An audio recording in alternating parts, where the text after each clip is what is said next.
But one of the things that leads us astray, and for the position that we take for our ministry, is evolution. It is all around us. It's become part of our society. It's firmly embedded since 1925. Legally embedded as well. And generation after generation after generation has been taught that we just evolved by accident. And so that whole world around us believes that. So that when you say, I don't believe I evolved, people look at you, oh, you're weird, you're a nut.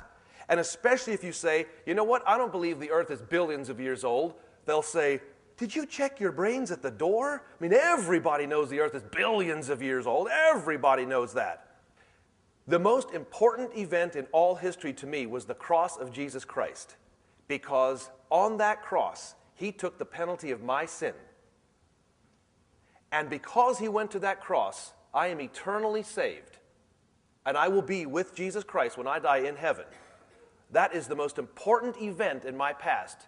Hopefully in yours as well. It is the most important event in history. But Jesus Christ went to the cross to pay for something that happened back in the beginning of Genesis. Now you people, saying to this reporter, you people who believe that Genesis is just a myth, you sweep away the whole reason for Jesus going to the cross. Now I want to tell you something. The evolutionist must have billions of years to even imagine that his theory can work. If he says, well, look, the earth is only, a few thousand years since the beginning to now, his theory won't work. Well, back in Charles Darwin's time, as soon as the book became popular and everybody's turning to evolution, what was one of the things they did? They said, ooh, boy, I don't know about that.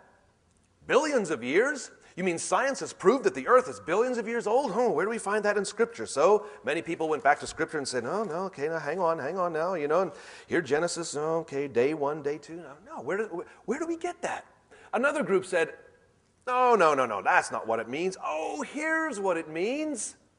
Here's how we can fit the years in. A day must not be a literal day. It must be a billion-year period. After all, that Hebrew word yom, Y-O-M, can mean 12 hours of daylight, or it can mean one rotation of the earth, or it can mean an unspecified amount of time. There you go. So therefore, all these days of creation must be long, unspecified amounts of time. There we go. We're living in harmony with all the people around us. Crack, crack, crack. If Adam lived 930 years of a million-year day, guess what? Adam lives and dies in 1 minute and 20 seconds. Do you follow? If he's made at noon and he lives his full 930 years on that kind of a time scale, he will, if he's made at 12:00, he dies at 12:01:20, having lived his full life. Now imagine you're going to walk into Biology 101 and you don't know anyone else there, and you walk around and you go, hi, hi. You sit down, hundreds of other students there. Professor walks in, real arrogant, somebody or other.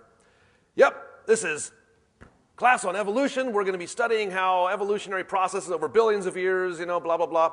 And then if the professor suddenly says, hey, wait a minute, are there any Christians here? Put up your hands, please, if you don't believe in evolution. Now, if you were sitting there, what would you do? If society believes in something, for example, evolution. If society believes in evolution, if evolution's true, guess what? Guess what the fruit's going to be?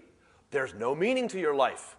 After all, what meaning could there possibly be? You're just the end result of a cataclysmic explosion 16 billion years ago that accidentally made you. Furthermore, there's confusion. There's a lot of suicides and so forth, crime and everything. Now, when you look at that, are you seeing our society?